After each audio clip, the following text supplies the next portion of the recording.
जी हां, परमाणु युद्ध के आसार लगातार नजर आ रहे हैं और ऐसे में होने जा रही है दो बड़े नेताओं की मुलाकात। जिनपिंग और बाइडेन होंगे साथ। होगा क्या इस महामुलाकात में? ऐसे वक्त में यह मुलाकात हो रही है जब गाजा में विध्वंस का सिलसिला लगातार जारी है। हमास और इजराइल आमने सामने हैं और ईरान लगातार इजराइल पर हमलावर नजर आ रहा है। उसी ईरान के साथ खड़ा नजर आता है चीन, जो कि अब अमेरिका के राष्ट्रपति जो बाइडेन से होने जा रही है शी जिनपिंग की मुलाकात। यानी आने वाले वक्त में क्या रुख होगा, इस पर नजर रखनी होगी। आपके साथ मैं हूं समीर अब्बास, मेरे साथ करुणा शंकर भी मौजूद हैं। इजराइल गाजा वॉर का आज 40वां दिन है। जी हां, देखते देखते 40 दिन गुजर गए। अल शिफा अस्पताल में इजरायली फोर्स दाखिल हो चुकी है। इसकी पूरी डिटेल जल्दी आपके सामने होगी। बिल्कुल, और देखिए इजराइल का दावा यह है कि अस्पताल में भी बंधकों के होने की खबर है। समझेंगे कि इजराइल यह कहकर अपने ऑपरेशन को क्या जायज ठहरा रहा है, उचित ठहरा रहा है, या फिर यह खबर आईडीएफ की पक्की है। जी हां, इस बीच एक बड़ी इनसाइड स्टोरी भी सामने आई है। इजरायली और पश्चिमी एजेंसियों की रिपोर्ट कह रही है कि हमास की चुप्पी के पीछे एक बड़ी रणनीति है। हम हमास की पूरी रणनीति आपको समझाएंगे। और उधर इजराइल को लेकर एक ईरानी डिप्लोमेट के दावे ने सबके होश फाख्ता कर दिए हैं। कहा गया है कि इजराइल एटमी विकल्प की भी सोच रहा है।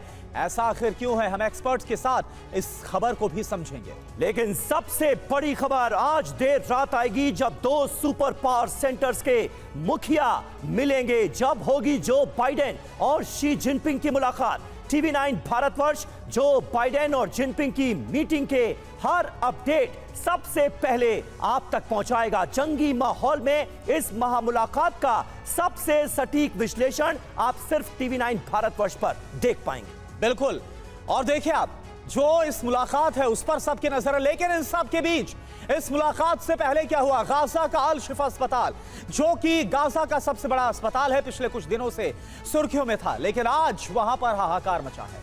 इस्राएली हमलों की वजह से हालात पहले से बेहद खराब थे।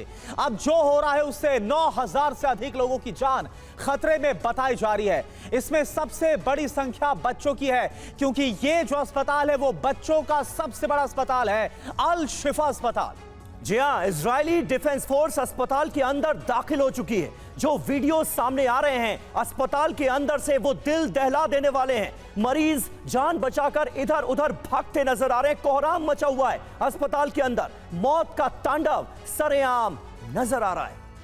और अंदर इजरायली डिफेंस फोर्स की फायरिंग हो रही है। आवाजें भी हमने आपको सुनाई उस फायरिंग की, जबकि आसमान से भी इजरायली हमले लगातार हो रहे हैं। जो कुछ चल रहा है उसकी पूरी डिटेल, पूरी जानकारी हम आपको देंगे और इसके नतीजे पर भी बात करेंगे कि आखिर इसका क्या असर होगा। जी हां, कुल मिलाकर ये त्रासदी पूरी दुनिया में भूचाल लाने वाली दिख रही है, जिसके लिए जाहिर है कि इजराइल और हमास एक दूसरे को ही जिम्मेदार ठहरा रहे हैं। लेकिन ये खौफनाक सिलसिला रुकेगा कब? क्योंकि फिलहाल तो ये रुकने का नाम लेता हुआ नजर नहीं आ रहा है, बल्कि जंगी चिंगारियां और सुलगती नजर आ रही हैं और अलग अलग देश इसमें कूदते हुए नजर आ रहे हैं। बड़ी खबर जो आपको बता रहे हैं वो है अल शिफा अस्पताल से। इस वक्त पूरी दुनिया की नजरें इसी सेंटर पर है। अल शिफा अस्पताल में घुस चुकी है इजरायली सेना। अस्पताल के अंदर भीषण गोलीबारी जारी है। मरीजों के वार्ड में भी जमकर फायरिंग हो रही है। लोग इधर उधर भागकर अपनी जान बचाते हुए नजर आ रहे हैं। ये देखिए, कई लोग बुरी तरह से घायल अवस्था में, बीमार अवस्था में अस्पताल की बेड पर मौजूद हैं और अस्पताल में जमकर गोलीबारी हो रही है। किसी ने सोचा नहीं था कि आज के युग में ऐसी तस्वीरें भी देखनी पड़ेंगी, लेकिन यह सब कुछ हमारी आंखों के सामने घट रहा है। कई मरीजों की जान को गंभीर खतरा इस वक्त पैदा हो चुका है। अस्पताल में 9000 से ज्यादा स्टाफ और मरीज इस वक्त मौजूद हैं, जिनकी जान पर बड़ा खतरा इस वक्त मंडरा रहा है। अस्पताल के प्रवक्ता ने इस बीच एक बड़ा दावा भी किया है। वो क्या है वो भी हम आपको बताएंगे, लेकिन अस्पताल की आप हालत देख सकते हैं। जबरदस्त गोलीबारी के बाद यहां पर कैसा कोहराम बरपा है।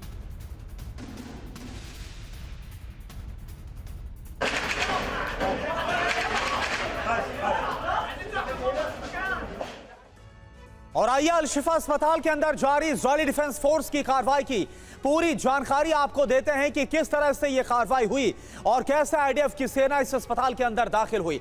अल शिफा के अंदर इस वक्त आईडीएफ मौजूद है, यानी इजरायली डिफेंस फोर्स के जवान मौजूद है। दहलाने वाली 10 बातें क्या है? पहली बड़ी बात, अस्पताल के अंदर भीषण गन फायर सुनाई दे रहा है। वेंटिलेटर लगाए हुए बच्चों को हटा दिया गया, ऐसे में उनकी जान को अब बहुत बड़ा खतरा है। जी हां, कई बच्चे इस वक्त गंभीर हालत में कॉरिडोर के अंदर मौजूद हैं। 29 मरीजों की जिंदगी पूरी तरह से खतरे में है। जो तस्वीरें सामने आई हैं उसमें भी कई मरीज काफी बुरी अवस्था में अपनी बेड पर लेटे हुए नजर आ रहे हैं और अस्पताल के अंदर गोलीबारी हो रही है। और साथ ही जीवन रक्षक मशीन यानी जो लाइफ सपोर्ट सिस्टम है जिस पर मरीजों को रखा गया था उससे हटा दिया गया। अब इन मरीजों का क्या होगा, इसको लेकर सभी की चिंताएं बढ़ गई हैं। जहां मरीज और डॉक्टर हैं वहां पर भी हमला हुआ है, वहां पर भी गन फायर की आवाजें सुनाई दी। जी हां, अल शिफा के अंदर ही इस वक्त आईडीएफ के तमाम जवान मौजूद हैं, घुस चुके हैं बिल्डिंग में। इधर से उधर जाना भी संभव नहीं है, यानी जान बचाने के सारे रास्ते भी बंद नजर आ रहे हैं। कहीं पर भी हमले की चपेट में आने का खतरा लोगों पर, आम मरीजों पर इस वक्त साफ तौर पर नजर आ रहा है। ऐसे में आगे क्या होगा ये जानना समझना बहुत जरूरी है। मरीजों को ट्रांसफर भी नहीं किया जा पा रहा है, यह भी मुमकिन नजर नहीं आ रहा है। जो सूरत हाल है इसमें अस्पताल में करीब 9000 स्टाफ और मरीज इस वक्त मौजूद हैं। हमारे साथ इस वक्त 2 खास मेहमान मौजूद हैं। Air vice marshal OP Tiwari साहब इस वक्त हमारे साथ मौजूद हैं और ब्रिगेडियर शरदेंदु भी हमारे साथ जुड़ चुके हैं और वॉर जोन से हमारे सहयोगी विपिन चौबे भी हमारे साथ मौजूद हैं तेल अवीव से। सबसे पहले तिवारी जी, मैं आपसे जानना चाहूंगा, ये जो तस्वीरें सामने आई हैं ये दिल दहला देने वाली तस्वीरें, मानवता करहाती हुई इस वक्त नजर आ रही है। क्या इसके अलावा और कोई रास्ता नहीं था इजराइल के पास? सबीर, इस तरीके से जब मरीजों के ऊपर अगर अटैक हो रहा है तो कहीं से इसको बहुत गलत है, मतलब ये नहीं होना चाहिए वे किसी भी तरीके से। लेकिन क्यों हो रहा है, इजराइल ऐसा क्यों कर रहा है, इसके पीछे हो सकता है इजराइल के पास कोई महत्वपूर्ण कारण हो। इजराइल ने क्या ये पूर्ण समय दिया था, पूरा टाइम गैप दिया था कि ताकि अस्पताल खाली कर सके? अगर ये हमास इस अस्पताल को अपना एक शील्ड बना के प्रयोग कर रहे हैं और उस अस्पताल के नीचे अगर इनका एक ऑपरेशन रूम हो और स्टोर हो, तो हो सकता है कि इसकी इंटेलिजेंस इजराइल के पास काफ़ी है। तभी ये इजराइल इतना जो ये कंट्रोवर्सी है, जो इजराइल को ब्लेम किया जाएगा कितने लोगों को मारा, ये ब्लेम ह्यूमन मतलब मानवता पर जो अत्याचार कर रहे हैं इसको बर्दाश्त करने की क्षमता तभी कर सकता है जब इसको उसके माध्यम से कुछ गेन ज़्यादा होने वाला है। बट वर्षक इसकी तो भाई हमें कंडेम करना चाहिए कि ऐसा अटैक नहीं होना चाहिए। लेकिन अगर हमास 2-3 स्टेप आगे है और इसको अगर शील्ड के रूप में यूज कर रहा है और नीचे जिस तरह एक्सप्लोसिव है, तो इजराइल भी चाहेगा कि जितना जल्दी हो सके उसको ये ऑपरेशन खत्म करे और उनका जो स्टोर हाउस है और ऑपरेशन सेंटर डिस्ट्रॉय करे ताकि हमास की एक्टिविटी खत्म कर सके और ये वापस आ सके। लेकिन ये लोग हट क्यों नहीं रहे हैं और समय से टाइम क्यों नहीं दिया है? तो ये मानवता के ऊपर अटैक है, ये तो किसी भी तरीके से जस्टिफाइड नहीं है सभी। बिल्कुल, इससे पहले अल शिफा अस्पताल के कई डॉक्टर्स का करुणा बयान सामने आया जिसमें साफ तौर पर यह कहा गया कि मुमकिन ही नहीं है, इतने कम समय में मरीजों को कहीं और शिफ्ट करना मुमकिन ही नहीं है। और देखिए मरीज मौजूद हैं, हमले शुरू हो चुके हैं। और विपिन भी इस वक्त हमारे साथ मौजूद है। विपिन का सीधा हम रुख करते हैं। देखिए विपिन, यही इस वक्त सबसे बड़ी त्रासदी है कि अंतर्राष्ट्रीय जो नियम है वो भी इस बात की इजाजत नहीं देता कि इस तरह से सीधे अस्पताल पर धावा बोल दिया जाए, हमला बोल दिया जाए, जहां पर बड़ी संख्या में जो मरीज हैं वो लाइफ सपोर्ट सिस्टम में। कितनी बड़ी इमरजेंसी, कितना बड़ा आपातकाल इस वक्त खास तौर पर अल शिफा अस्पताल की बात की जाए तो वहां पर आया हुआ है।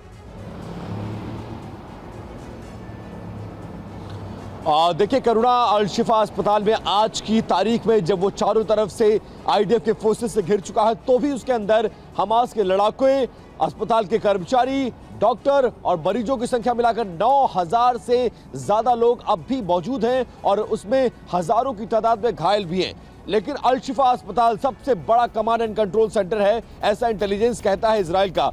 इसीलिए अल शिफा अस्पताल पे वो पूरा कंट्रोल चाहता है और उसके लिए वो किसी भी लॉ को मानने के लिए तैयार नहीं है। इजराइल कहता है कि हाँ, हमारे हमले में मानवता तार तार हो रही है, लेकिन उस मानवता का क्या जो 7 अक्टूबर को कहर बरपाया गया उसमें उन बेकसूरों का क्या कसूर था? जो 40 बच्चे मारे गए उनका जवाब कौन देगा? तो इस तरह से दोनों तरह से ये हो रहा है, लेकिन आज की तारीख में वो ये चाहता है कि हमास का खात्मा होना चाहिए। इसके लिए कोई भी नियम, कोई भी कायदा, कोई भी कानून कि अगर धज्जियां उड़ाई जाएं तो उड़ती हैं तो उड़ने दो, लेकिन हमें हमारे राष्ट्र पर हमला हुआ है, हम उसका बदला लेकर रहेंगे, हमला करने वाले को नहीं छोड़ेंगे। शायद यही वजह है कि आप जो तस्वीरें देख रहे हैं वो दिल को हिला देने वाली हैं, मानवता को शर्मसार करने वाली है। उसके बावजूद इजरायली डिफेंस फोर्स रुकने का नाम नहीं ले रही है। तड़तड़ाते हुए, गोलियां बरसाते हुए अस्पताल के अंदर इजरायली फोर्स डिफेंस के लोग अंदर पहुंच रहे हैं और उनके गोलियों के निशाने पर हमास के लड़ाके हैं। लेकिन इस बीच अगर कोई मरीज, कोई डॉक्टर आ जाता है तो उन्हें उससे परहेज नहीं है। जी बिल्कुल बिल्कुल, फिलहाल तो स्ट्रेटेजी यही नजर आ रही है विपिन, जिसका जिक्र आपने किया। और आइए अब ये देखते हैं कि अस्पतालों को लेकर जो लेटेस्ट अपडेट है वो क्या है। आईडीएफ का ऑपरेशन अस्पताल किस तरह से जारी, कितने अस्पताल अभी तक के ऑपरेशन में तबाह हुए हैं, तो आईडीएफ का दावा क्या है। अस्पतालों से ऑपरेट कर रहा है हमास, बाकायदा यहां पर गढ़ बना रखा, और अल-शिफा को लेकर तो कहा जा रहा है कि वो हेडक्वार्टर बना लिया गया है। हमास का दावा है कि हमले का बहाना ढूंढ रहा है इजराइल, ये हमास की तरफ से कहा गया। और 7 बड़ी अपडेट्स समीर। जी हां, और हमास को इस बात का भी जवाब देना होगा कि आखिर अस्पतालों में उसने अपने सेंटर्स क्यों बनाकर रखे थे। ये जो आम लोग थे, जो आम मरीज थे, उनको अपनी ढाल की तरह क्यों इस्तेमाल किया। 7 बड़े अपडेट्स, 22 से ज्यादा अस्पतालों में हमले हुए, 22 से ज्यादा अस्पताल। आप अंदाजा लगाइए कितने बड़े पैमाने पर तबाही हो रही है। 5 सबसे बड़े अस्पताल भी इस वक्त आईडीएफ के टारगेट पर हैं। रंतीसी अस्पताल में हमास का ठिकाना मिला था और इसको लेकर तमाम तस्वीरें भी आईडीएफ ने जारी की थी। और देखिए हालात ये हो गए कि इन हमलों के बाद जो अस्पताल हैं, अस्पतालों में सुविधाएं लगभग खत्म हो गई है। जो लाइफ सपोर्ट सिस्टम पर भी मरीज हैं, उनकी जान बचाना भी बहुत बड़ी चुनौती साबित हो रहा है। कई अस्पताल, बिल्डिंग्स तबाह हो चुकी हैं। 22 बड़े ऐसे अस्पताल हैं गाजा के जिन्हें बंद तक करना पड़ा है, जो ताजा अपडेट बतलाती है। बिल्कुल, और सबसे बड़ी त्रासदी करुणा यह कि बड़ी संख्या में बच्चे और गंभीर मरीज मारे गए हैं। गाजा में जो 12-13 हजार का बड़ा आंकड़ा सामने आ रहा है जिनकी जानें गई हैं, उसमें 2/3 महिलाएं और बच्चे हैं। हजारों मरीजों की जान को अभी भी खतरा बताया जा रहा है, क्योंकि अस्पतालों पर लगातार हमले हो रहे हैं और अस्पतालों के प्रशासन से यह कहा गया था कि आप मरीजों को कहीं और ले जाइए। लेकिन जंग के ऐसे हालात में मरीजों को कैसे शिफ्ट किया जाएगा, कहां शिफ्ट किया जाएगा, यह बहुत बड़ी मुसीबत है। इसलिए यह काम हो नहीं पाया और अब मरीज भी मारे जा रहे हैं। अल-शिफा में दाखिल मरीजों का बहुत बुरा हाल है। मरीजों की देखरेख करने वाला कोई बचा ही नहीं। बच्चे भी इलाज का इंतजार कर रहे हैं, तड़प रहे हैं। गोलीबारी के बीच खतरे में है तमाम मरीजों की जान। अल-शिफा अस्पताल को चारों तरफ से घेरा जा चुका है। आईडीएफ के जवान अंदर दाखिल हो चुके हैं। यहां पर धुआं छोड़ा जा रहा है, यहां पर लगातार फायरिंग हो रही है और मरीज इलाज के इंतजार में तड़प रहे हैं। और देखिए एक और बड़ी खबर, गाजा में आईडीएफ की हमास को बड़ी वार्निंग।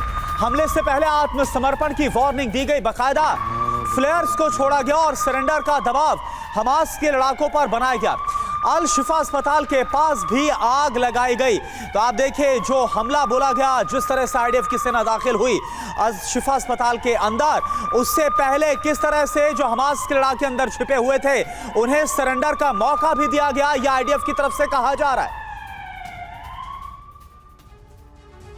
और इस बीच आईडीएफ के हवाले से एक बहुत बड़ी खबर सामने आ रही है। अल-शिफा अस्पताल में हो सकते हैं बंधक। इजरायली डिफेंस फोर्स ने यह दावा किया है, बंधकों की खोज में अस्पताल पर किया जा रहा है हमला।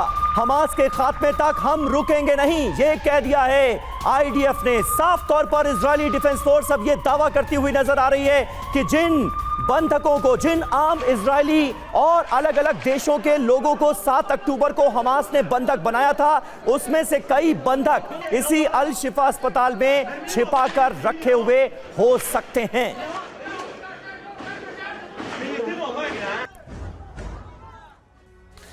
तो आइए अब देख लेते हैं कि बंधकों को लेकर इजरायली लेफ्टिनेंट कर्नल ने और क्या कहा है। आखिर जो दावा किया गया है कि अल-शिफा के अंदर हमास के तरफ से जो बंधक बनाए गए वो रखे गए होंगे। अल-शिफा में इजरायली बंधक, इसमें क्या दावा किया गया। अस्पताल में हो सकते हैं बंधक 7 अक्टूबर के हमले के बाद जिन्हें बंधक बनाए गए इजरायलियों को और कई विदेशी नागरिकों को, वो यहां पर हो सकते हैं। आईडीएफ का ऑपरेशन टारगेटेड है, कुछ तय लोकेशन पर ही इस ऑपरेशन को अंजाम दिया जा रहा है। जी हां, संभावित बंधकों को छुड़ाने के लिए ऑपरेशन ये चलाया जा रहा है। हमारा लक्ष्य सिर्फ हमास का खात्मा है। जहां भी हमास है वहां पर हम हमला करेंगे, यह साफ तौर पर इजरायली सेना की तरफ से कहा जा रहा है। ब्रिगेडियर शरदेंदु, लेकिन जो तस्वीरें सामने आ रही हैं, जिस तरह से भारी संख्या में आम लोगों की, मरीजों की भी हॉस्पिटल के अंदर जान जा रही है इजरायली हमलों में, क्या आमतौर पर कोई भी प्रोफेशनल आर्मी किसी देश की इसी तरह से काम करती है ऐसी सिचुएशन?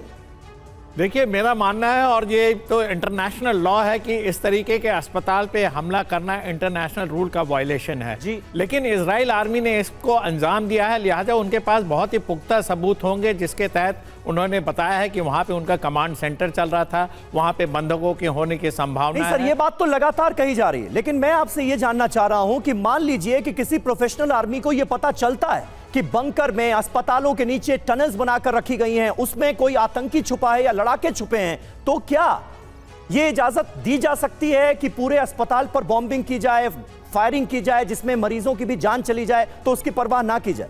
देखिए, जहाँ तक ऑपरेशन का सवाल है, ये बड़े स्पेसिफिक इंटेलिजेंस पे ऑपरेशन होता है और उस एरिया में लॉन्च किया जाता है जहाँ पे इस तरीके की संभावना है। ऐसा नहीं हो सकता है कि अस्पताल के चौथी मंजिल पे अटैक हो रहा है, तीसरी मंजिल पे हो रहा है, दूसरी मंजिल पे हो रहा है और सबको, मरीजों को टारगेट किया जा रहा है, पैरा मेडिकल स्टाफ को टारगेट हो रहे हैं या वो भी इसमें मारे जा रहे हैं। ऐसे संभावनाएं नहीं बनती, कोई भी प्रोफेशनल आर्मी ऐसा नहीं करेगी। बिल्कुल स्पेसिफिक इंफॉर्मेशन, अगर तहखाने में उनका कमांड सेंटर चल रहा है तो तहखाने को टारगेट किया जाएगा। अगर हमास के लड़ाके जगह बदल रहे हैं तो उनके जो एग्जिट रूट है उसको सील किया जाएगा। अगर सुरंगों की संभावना है तो उस स्पेसिफिक पॉइंट पे आर्मी लॉन्च किया जाता है जिससे कि उसको सील किया जा सके या उसको बर्बाद किया जा सके। तो बड़े स्पेसिफिक किस्म का ऑपरेशन होता है।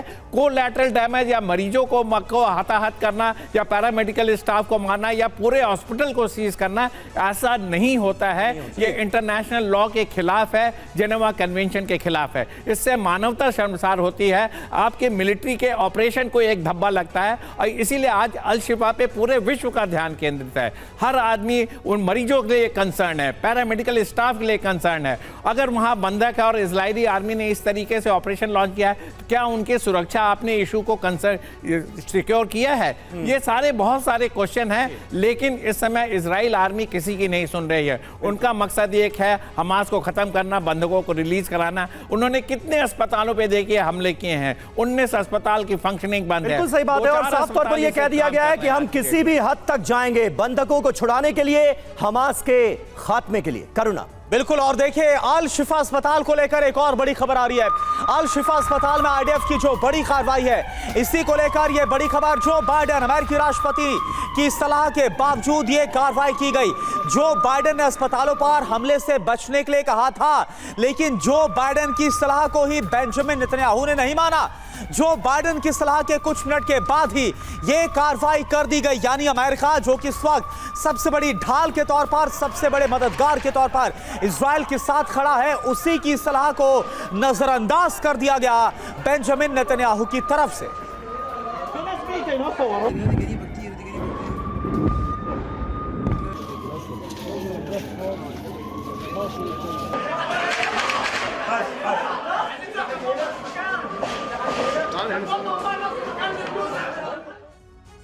तो देखिए, इस वक्त की सबसे बड़ी खबर से जुड़ी सबसे बड़ी अपडेट आपके सामने है, तस्वीरों और वीडियोस के साथ। अल शिफा अस्पताल में यह बड़ा ऑपरेशन चल रहा है, इससे जुड़ी तमाम अहम खबरें तो हम आपको देते ही रहेंगे, लेकिन आगे बढ़ने से पहले यह भी बता दें कि सुबह 11 बजे, अब से थोड़ी देर बाद, आपके लिए क्या है खास। जिनपिंग और बाइडेन मुलाकात से पुतिन आखिर गुस्से में क्यों हैं, यह बड़ा खुलासा हम करने वाले हैं सुबह 11 बजे। तो बने रहिएगा देश के नंबर 1 न्यूज चैनल के साथ, TV9 भारतवर्ष के साथ। और आइए अब देखते हैं कि अस्पतालों पर हमले को लेकर बाइडेन और व्हाइट हाउस के प्रवक्ता जॉन किर्बी ने क्या कहा है, और इसके बाद सवाल क्या उठ रहे हैं, वो बड़े सवाल, उन पर जल्दी से डाल लेते हैं एक नजर। अल शिफा के अंदर आईडीएफ की मौजूदगी कई बड़े सवाल खड़े कर रही है। टारगेट पर अस्पताल और अमेरिका की सलाह को कर दिया गया है बिल्कुल नजरअंदाज। जो बाइडेन कहते हैं, मुझे उम्मीद है कि अस्पतालों पर हमले में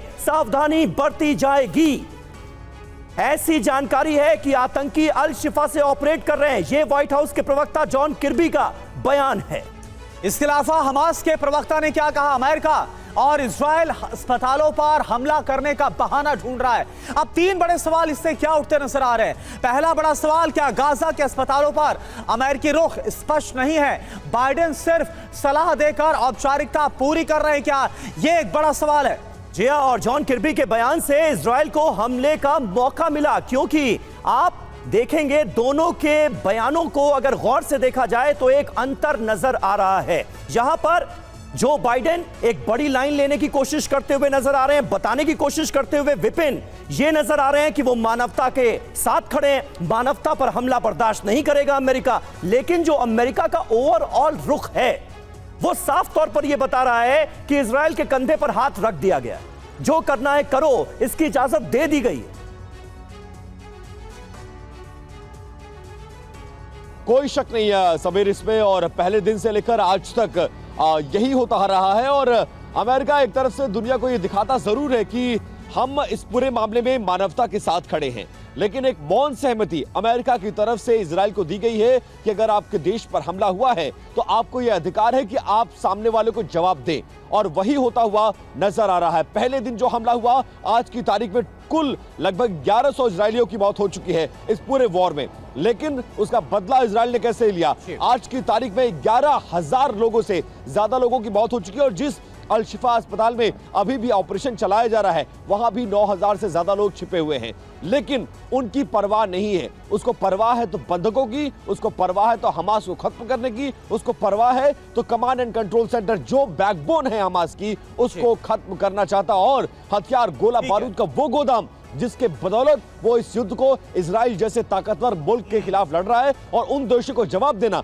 जो परोक्ष या अपरोक्ष रूप से इस युद्ध में हमास के लड़ाकों का साथ दे रहे हैं। तो फिलहाल अमेरिका मौन सहमति दे चुका है कि कोई भी ऑपरेशन हो आप चलाइए, हम आपके साथ हैं, लेकिन दुनिया को दिखाने के लिए हम ये जरूर कहेंगे कि मानवता शर्मसार है और मानवता ऐसे हमलों से कलंकित होती है, ऐसा नहीं होना चाहिए। बिल्कुल, ये जो बात विपिन कही गई है और जो हो रहा है, ये अपने आप में कई बड़े संकेत और कई सवाल खड़े कर रहा है। ओपी तिवारी सर, मैं आपके पास आता हूं, ये बताइए क्या वाकई में आपको ऐसा लग रहा है कि ये सब कुछ अंतर्राष्ट्रीय आलोचना से बचने के लिए जो बाइडेन कर रहे हैं, यानी कि अस्पतालों पर हमला ना हो इसकी सलाह दे रहे? कुछ देर के बाद इजराइल डिफेंस फोर्स अल शिफा पर सबसे बड़े हमले को अंजाम देती है, और अगर ऐसा है, अगर मौन सहमति नहीं है, तो क्या इस बात का इंतजार होगा कि अमेरिका कोई सख्त रुख दिखाए इजराइल की इस कार्रवाई को लेकर?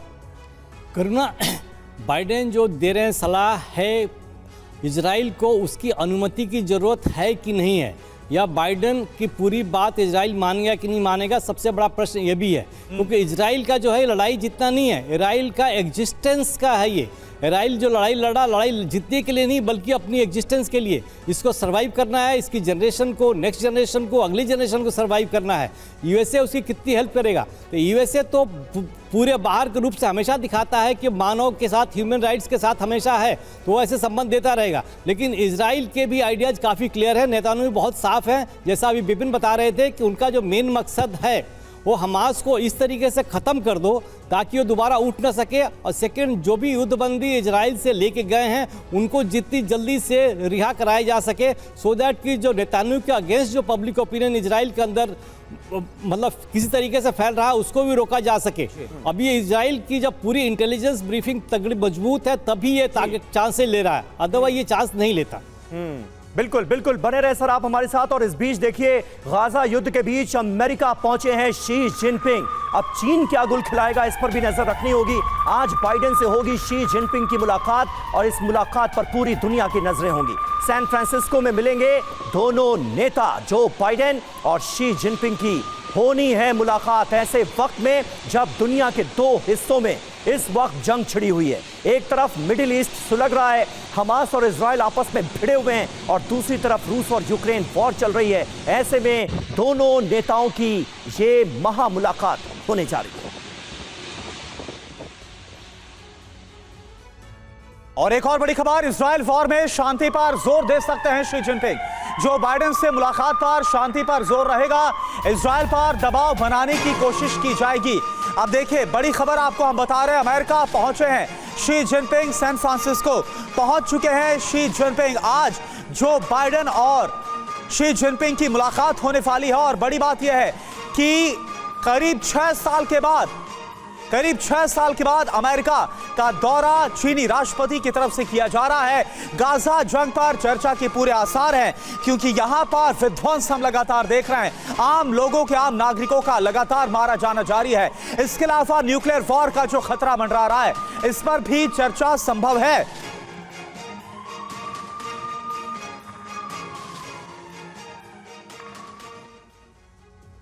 और आइए इस बीच ये भी देख लेते हैं कि इजराइल को लेकर आखिर चीन अब तक चुप क्यों है, और अब बाइडेन के साथ मीटिंग में उसका रुख क्या रह सकता है। शी जिनपिंग क्या रुख सामने रख सकते हैं इस मीटिंग में। इजराइल पर चीन की चुप्पी। मौजूदा नवंबर महीने में चीन यूएनएससी का अध्यक्ष देश है, हमें यह नहीं भूलना चाहिए। इसी कारण इजराइल पर रूस की तरह मुखर नहीं रहा है। रूस कहीं ज्यादा आक्रामक नजर आ रहा है, ईरान के साथ खड़ा नजर आ रहा है। यूएनएससी अध्यक्ष होने के नाते चीन जिम्मेदार दिखने की कोशिश कर रहा है। एक बड़ी बात यहां पर यह निकलकर सामने आती है करुणा। बिल्कुल समीर, और देखिए, खुद को विश्व शांति के लिए समर्पित दिखाने की भी जो कोशिश है वो साफ तौर पर नजर आ रही है, और बाइडेन से इसी लाइन पर बात भी कर सकते हैं शी जिनपिंग। इसके अलावा खबर ये कि जो बाइडेन से मुलाकात में शी जिनपिंग शांति पर जोर दे सकते हैं, जो जानकारी है।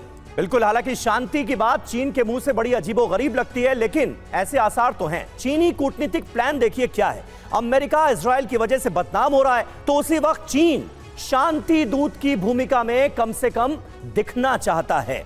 हमारे साथ तमाम खास मेहमान मौजूद हैं। ब्रिगेडियर शरदेंदु, किस तरह से आप देखते हैं चीन का जो मौजूदा रुख है, भले ही वो रूस और ईरान के साथ खड़ा हो बैकडोर से, लेकिन वो कम से कम ऐसा दिखने की कोशिश करता हुआ नजर नहीं आता।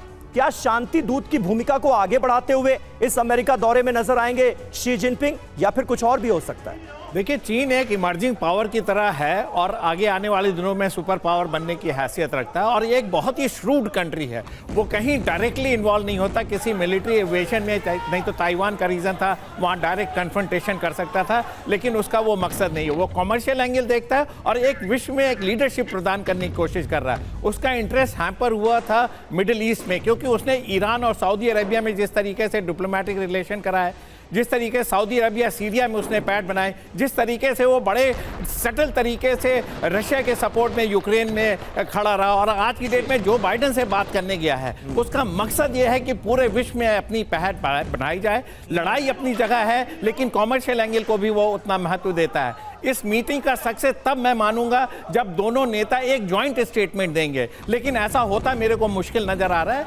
क्योंकि दोनों के इंटरेस्ट बहुत ही डिफरेंट है।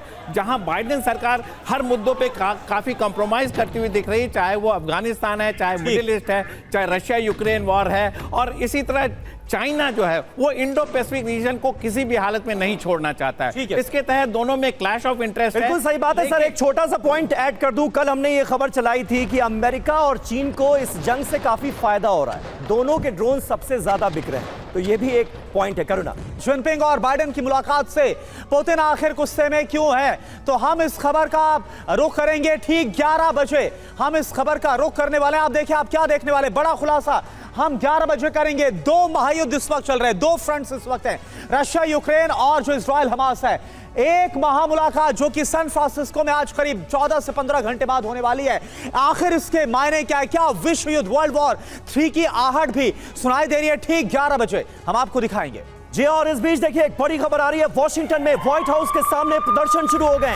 अल शिफा अस्पताल पर इजरायली छापे का किया जा रहा है विरोध। इजराइल के प्रति अमेरिकी राष्ट्रपति के रुख का विरोध शुरू हो गया है। ये देखिए कितने बड़े पैमाने पर व्हाइट हाउस के सामने ये तमाम लोग इकट्ठा हुए हैं, और गाजा में अल शिफा अस्पताल पर जो इजरायली हमले हो रहे हैं उसका किया जा रहा है विरोध।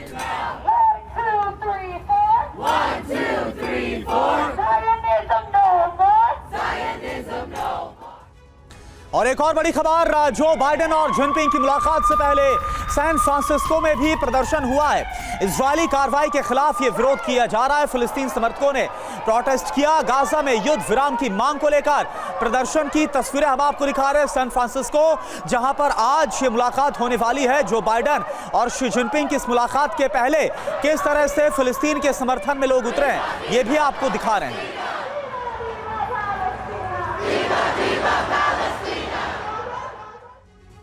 और देखिए गाजा वॉर पर चीन अलर्ट मोड पे नजर आ रहा है, प्रतिक्रिया से बच रहा है चीन। चीन की ओर से शांति का मैसेज देने की कोशिश की जा रही। अमेरिका इजराइल पर दबाव बनाने का इरादा है चीन का।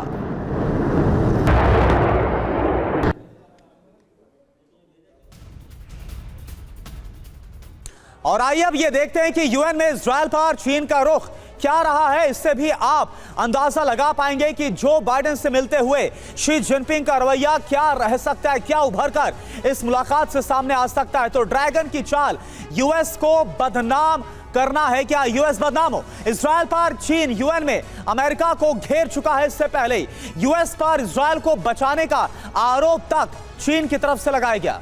बिल्कुल, सामरिक लाभ हानि से, नफे नुकसान से बचने की नसीहत भी साफ तौर पर दी गई थी। दोहरे मापदंडों को छोड़ने के लिए कहा गया था। न्याय के पक्ष में खड़ा रहने का दम्भ भरता हुआ भी चीन नजर आया था। अरब और इस्लामी वर्ल्ड का उसने पक्ष भी लिया था। लेकिन अब ऐसा क्या हुआ कि शी जिनपिंग जो बाइडेन से मुलाकात के लिए पहुंचे हैं, इस पर नजर रखनी होगी। उनकी आकांक्षाओं की खुलकर वकालत की थी, यानी अरब वर्ल्ड की एक तरह से वकालत करता हुआ चीन नजर आया था। चीन, रूस और ईरान एक प्लेटफॉर्म पर नजर आए थे, इसलिए इस मुलाकात पर भी नजर रखनी होगी। लेकिन तिवारी जी, अभी थोड़ी देर पहले हमने जो तस्वीरें दिखाई, जगह जगह अब प्रदर्शन शुरू हो गए।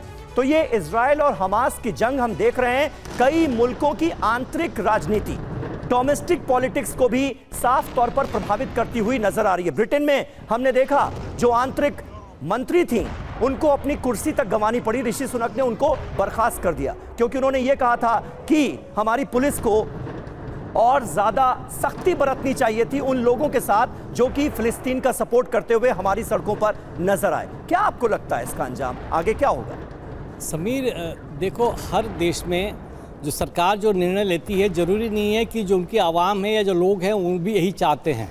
हर जगह ये जो लड़ाई जो शुरू हुई है हमास की, ये पहले तो ये आतंकवादी एक्टिविटी थी, लोगों ने माना। लेकिन जिस तरीके से हमास के या गाजा के लोगों पर जो भी अत्याचार कहो या जो नुकसान हो रहा है, जिस तरीके से लड़ाई के बीच में फंस के वो मारे जा रहे हैं और जिनको नुकसान हो रहा है, उसको एक्चुअली किसी का सही नज़र से देखा जाए तो उनके लिए परेशानी है। इसका जो है निर्णय या इसके बारे में जो भी प्रदर्शन होगा लोग चारों तरफ कर रहे हैं ताकि अपनी सरकारों को ऊपर दबाव डालें कि कम से कम जो गाजा के सारे लोग तो हमास के सपोर्टर है ही नहीं, लेकिन जो नहीं सपोर्टर है उनको नुकसान हो रहा है ताकि उनको बताया जाए। तो ह्यूमन एंगल तो हर जगह बहुत, तो अमेरिका की भी घरेलू राजनीति प्रभावित हो सकती है आपको लगता है? बिल्कुल, आ रहा थी इस पर घरेलू राजनीति प्रभावित होगी, लेकिन कितने % लोग हैं जो प्रभावित करेंगे, सरकार को उसकी चिंता है कि नहीं है? सर, और सर इसका असर भी हमने देखा क्योंकि ऐसे 3 दिन पहले फ्रांस के राष्ट्रपति इमैनुअल मैक्रों सामने आए थे और उन्होंने बाकायदा इजराइल की कार्रवाई की निंदा की थी क्योंकि लगातार पेरिस में हम देख पा रहे हैं, फ्रांस में कैसे अलग अलग शहरों में